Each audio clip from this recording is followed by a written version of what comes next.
It turns out that Ukraine partners with FTX to receive donations for Ukraine, donations which the Ukrainian people, not a single one of them, has reported they received. $90 billion. More than the entire military budget of Russia. More than the entire budget. Not a single Ukrainian I know has received it. This now is being called the biggest financial fraud case in U.S. history. It is certainly the biggest single one-day loss. His wealth went from $22 billion personal wealth, to zero. He's got nothing. But this affected a lot of people. How many users were on FTX? 1 million users. Cannot exit, cannot cash out. Their accounts are frozen. The investors had put in around $1.8 billion in the past 3 years.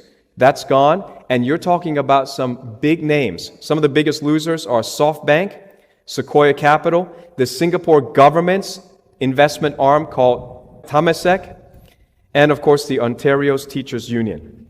So teachers tend to be left-wing, so they followed this left-wing crowd. So this company that was valued at $32 billion is pretty much close to zero right now. Many people were duped, or they were in on it. And it's hard to imagine that they could be duped because it's so obvious, the connections. It's so obvious, the kickbacks, the paybacks. SBF connects Ukraine, the World Economic Forum, the SEC, the Democrats, and even Joe Biden.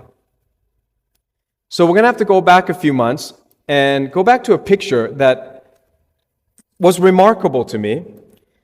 We were told one day in May 2022 that Nancy Pelosi would take 6 Democrats from Congress and go visit Ukraine. Now, when this happened, my spirit perked up. And I asked the question, why? And then I wrote a blog on Substack, and I said this. Nancy Pelosi had no power to resolve the conflict there. Her mission was not announced. She had no reason to be there. Nobody sent her. Why was the highest-ranking member of the U.S. House of Representatives meeting with the Ukrainian Prime Minister, Volodymyr Zelensky? Why?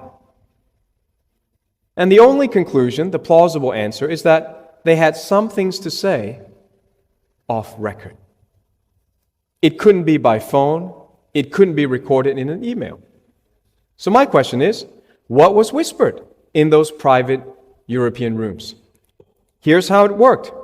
Biden kept insisting that to be compassionate, to be patriotic, to be a defender of democracy, we, all of us, including Australia, have to send billions of dollars over to Ukraine, to an actor who could have settled the score with Russia quietly at a negotiation table.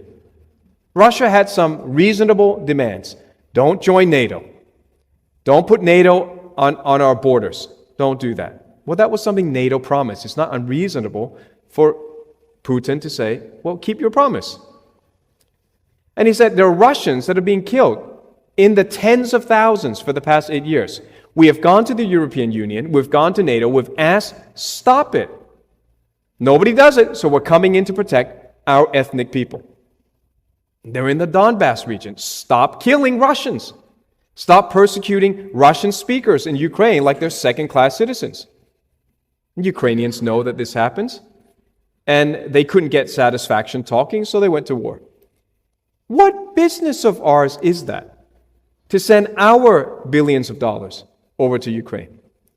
So what happened then is, the money goes to Ukraine, and then Ukraine puts the money in FTX. It's called investment. Now, actually, governments have no business investing. Governments should protect the border, defend us from enemies, and then leave us alone.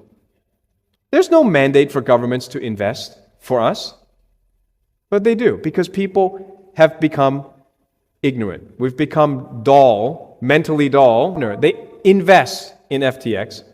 FTX then, we know for sure, sends the money to the Democratic Party and what's called the super PACs. These guys bundle up money. Instead of taking just one or two donations, they bundle up millions of dollars, hundreds of millions, and they give it to the candidate. And they're spending billions of dollars. Beto O'Rourke spent $200 million. Chump change for politicians. Imagine, that's like a jackpot in the lottery.